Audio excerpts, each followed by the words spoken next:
Welcome back. We're going to talk about 5 common symptoms that have a link to lymphatic congestion. Now, I'm saying a link because I rarely not see lymphatic congestion a part of these symptoms, but it's not the only contributing thing causing said symptom.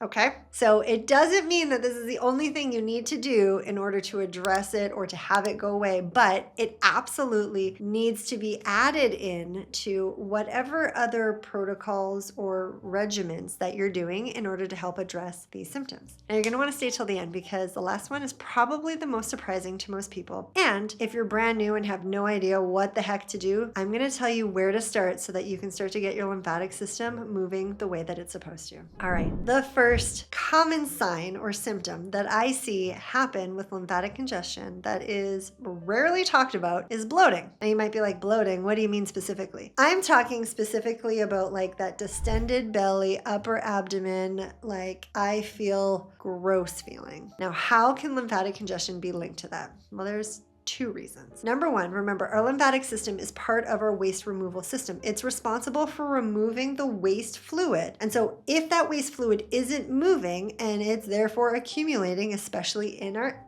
abdomen, it's going to put pressure and cause us to have distension. So that's part of it. But the other part is, remember, our lymphatic system is responsible for transporting dietary fats, meaning when we eat things like avocado, meat, olives, just anything that's fatty. The food, or the fat, I should say, our fatty acids, doesn't get absorbed into the bloodstream. It's too big. So the way that it gets into the bloodstream is it gets absorbed by what's called lacteals in the intestines, which then gets into the lymphatic system, which then comes up through the thoracic duct and drains at our left collarbone into our termini, which then gets returned to the blood supply. That's how fat from dietary means gets into the blood supply so it can be transported and utilized by the rest of your body. Pretty cool. Except it cannot do that if your lymph isn't flowing properly. If it can't actually be absorbed and then transported, you're gonna have a lot of fluid, especially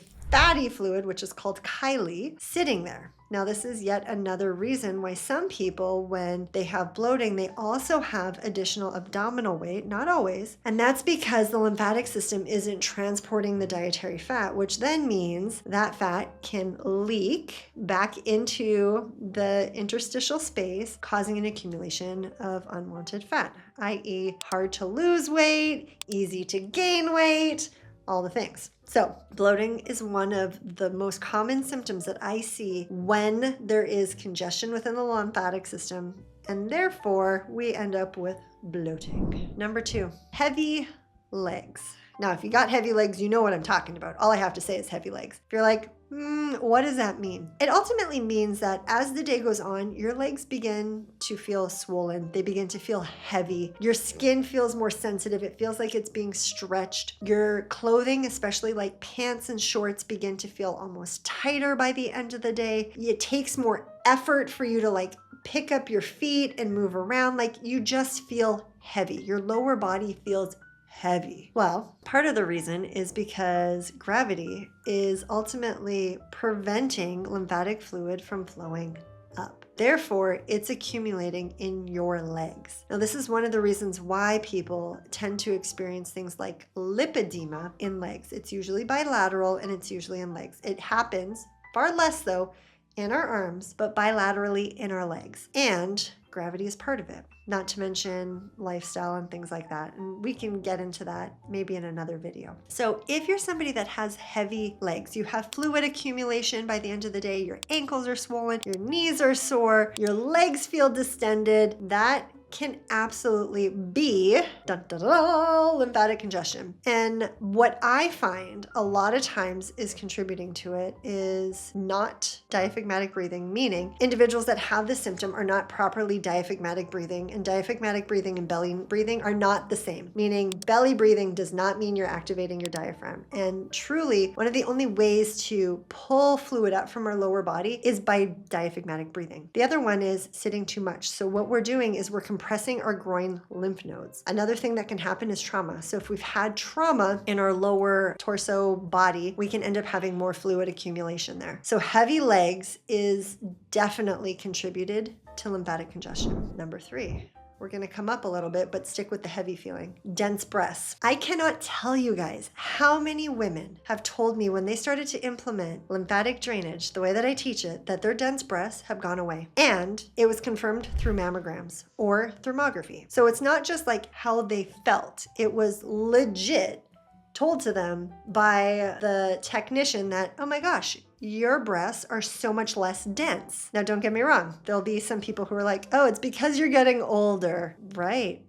Maybe. But why was it that this happened a year after you started incorporating lymphatic drainage? Oh, it's because you started to get that congested lymphatic waste fluid moving out of your breast tissue. Now, most people that have congested or dense breasts also have arm puffs. These two go pretty close hand in hand. So as you start to get things moving, everything starts draining. Now, what contributes to dense breasts? A lot of things. Hormones, wearing tight bras, underwire bras are big things. So as we start to get things moving and clearing out of the breast tissue, you end up having less fluid. The less fluid brings down the density because fluid, especially like waste fluid, can also cause what's called like fibrotic tissue due to the inflammation that's brought into the area from the lymphatic fluid just not draining. Remember, lymphatic fluid, waste fluid, toxins drives inflammation. So if we're not able to clear that, that can drive fibrotic tissue, which as we drive fibrotic tissue, then density goes up. So dense breasts absolutely need to have a lymphatic drainage component incorporated into their routine. Now you might be like, well, they've never told me it's an issue. It's just,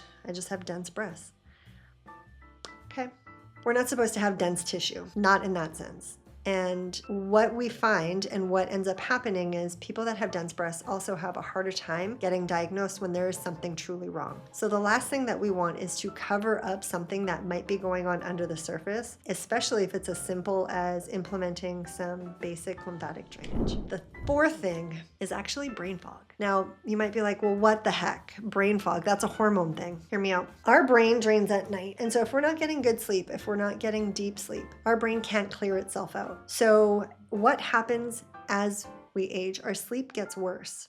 It doesn't usually get better, which means as our sleep gets worse and as we start to get less deep sleep, it means our brain isn't able to clean out all the waste products from the day before, which means inflammation is sticking around. If inflammation is sticking around within the brain, then we're going to have a harder time recalling things, slower reaction time, like name recognition, all of the things. It's just going to be a whole lot foggier. I truly believe this is why new moms, when they're like, oh, it's mommy brain, it's hormones. There's going to be some hormone component, but truthfully, I believe that it is a lack of deep sleep and a lack of the lymphatic system clearing the waste products because you're not able to get into a deep sleep. Now, why do I say this? Well, because I've adopted both of my sons, my husband and I obviously, and therefore I didn't have the hormone fluctuations that somebody would go through delivering a baby. You better believe though, I still had mommy brain. I had brain fog because I wasn't sleeping through the night. I wasn't getting good deep sleep. So brain fog is absolutely contributed to lymphatic drainage.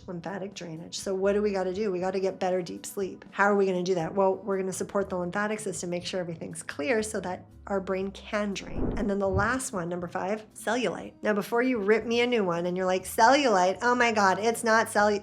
Yeah, cellulite has a lymphatic component. Now, the reason it has a lymphatic component is because there's other things associated with it. Just like brain fog can be hormones, there's other things that can be going on, but there absolutely is a lymphatic component in all of these. Now, with cellulite, again, it's going to be similar to the heavy legs where fluid is accumulating and that fluid is going to drive inflammation. That inflammation, what it's going to do is it's going to push the fat up through the connective tissue. And unfortunately, the reason it's more common in women is because of how our connective tissue is. Our connective tissue goes more like this, whereas men, it's more like this. So if we had, let's say, a big fat cell sitting right here, and this was like our skin of our leg, and all of a sudden the fat cell starts to push through, it's not going to be as apparent as if our fingers were like up and down, because what'll happen, it's more like a bungee cord, and as it pushes, it's going to spread out, causing a more dimply or cottage-like appearance. Now, if we were to reduce the inflammation, get the fluid moving, the appearance goes down substantially. But you also have to make sure that you're building muscle, because we have to have good muscle tone in order to reduce, like totally reduce, even remove the appearance, along with making sure our hormones are in balance, because an imbalance in estrogen and progesterone will contribute to cellulite. So if you have any of those and you're like, gosh, really don't want these, what do I do? Well, what you're gonna do is you're gonna start to implement the specific 7. Now, if you're new here or you're like, I don't know what the hell that is, go ahead, you can click the link below. I have a playlist of the specific 7, essentially telling you exactly what to do. There are 7 areas in our body that need to be cleared. Think of them as doorways. We need to open the doorways so that the fluid can flow through. If we can clear those main 7 choke points of our body, we end up having better fluid drainage. Now, it's not to say that's the only thing you need to do, but that's absolutely where you need to start, is clearing your specific 7. Now, how many times a day? Minimally twice. 10 to 50 pumps at each location, 1 pump a second or 1 circle a second. So check out those videos. If you're like, I don't know what to do, start there and then come on back, because I'm always giving different things, whether it's rebounding or vibration or manual drainage or like hydration or more info on sleep, that kind of thing, because then you can start to implement other things. But first and foremost, you got to start to open up the doors to allow, like clear the dams, open up the doors, open up the toll booths. I use a lot of different analogies so that the fluid can start flowing again and returning back to the circulatory system, so that you're not maintaining and holding on to the fluid. Let me know if there's something you want me to dive into in more detail below, and I'll take a peek and make sure that, especially for the ones that have a lot of interest, to create a video for you guys. Thanks so much for being here. And as always, happy draining.